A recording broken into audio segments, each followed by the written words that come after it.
Ассаламу алейкум, витаю вас, друзья. Сегодня 17 мая 2022 года, у меня хорошие новости. В российских рядах конкретная паника и саботаж, отказываются выполнять все приказы, которые им даются.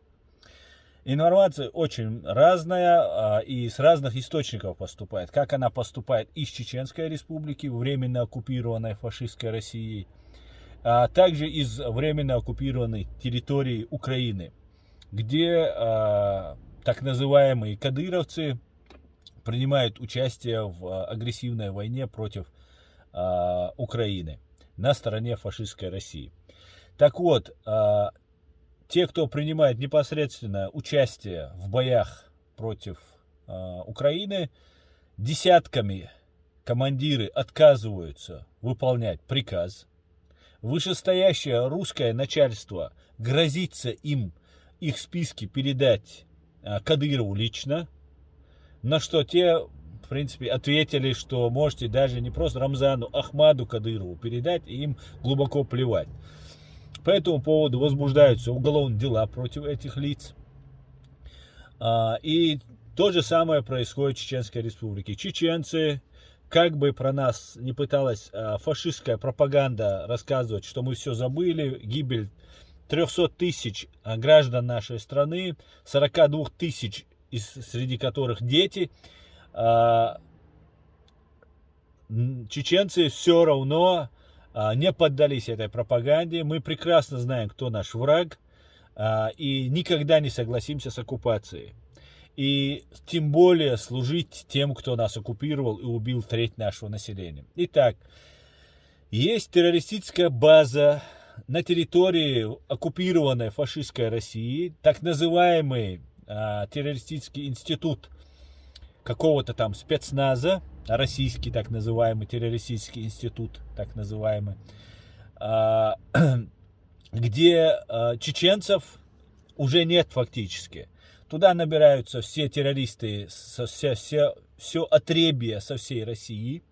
Это отребье подготавливается, проходит курс молодого бойца, и их отправляют на утилизацию в Украину. К большому счастью, чеченцев все меньше и меньше, которые согласны. И мы с первых дней войны просим, призываем, настоятельно рекомендуем, требуем, чтобы чеченцы не принимали участие не в нашей войне, в войне, которая никак не может сделать ни чести, ни имени, ничего хорошего принести нашему народу. Тем более это имперская агрессивная война в рядах с теми, кто вчера нас оккупировал.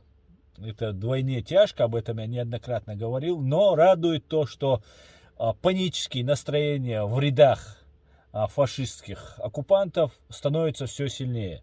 Я уверен, что чеченцы, которые не хотят воевать, большая часть из них, конечно же, не испугались ничего, они поняли о том, о чем мы им говорили. И слава Богу.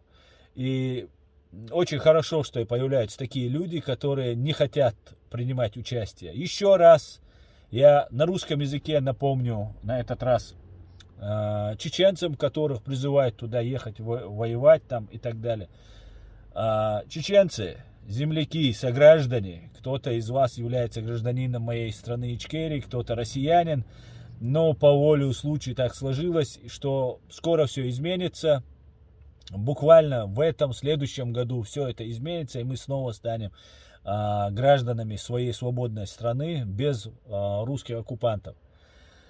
Война, которая ведется сейчас против свободной Украины, цивилизованной Украины, ведется против всего мира. 42 страны, 142 министра обороны объединились вокруг Украины для того, чтобы ей помочь выстоять.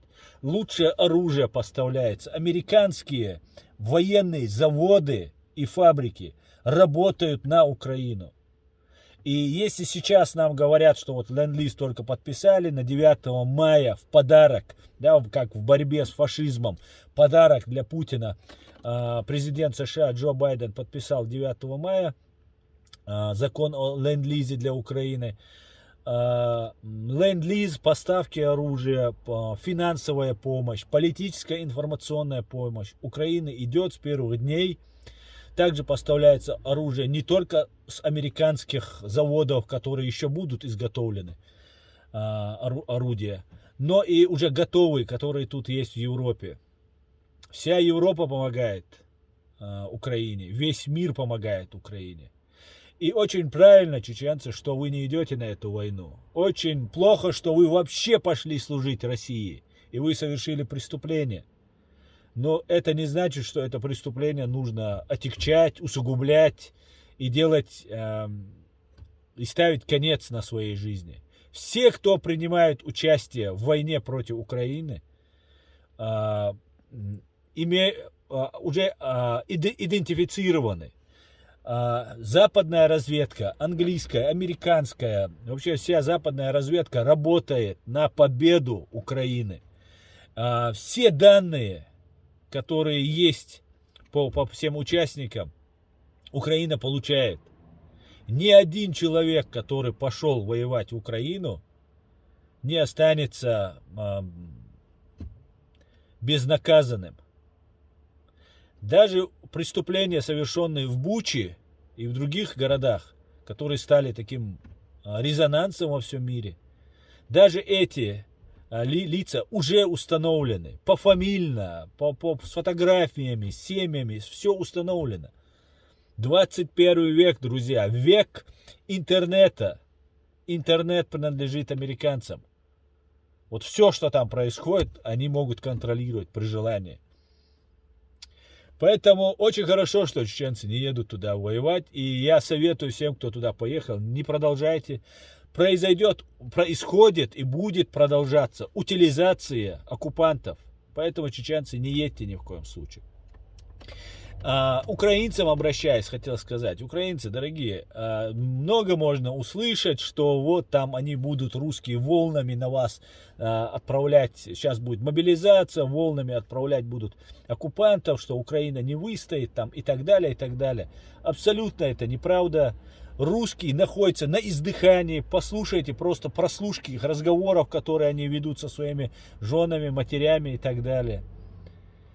Конец фашистской России не за горами. Утилизация фашистской банд-армии, находящейся на территории Украины, происходит на наших глазах. Сегодня уже уничтожено 27 900 единиц голов русских витязей, которые пришли в разных национальностей, которые пришли убивать братьев, как они их называют, лицемерно, подло, как они их называют, братьями украинцев.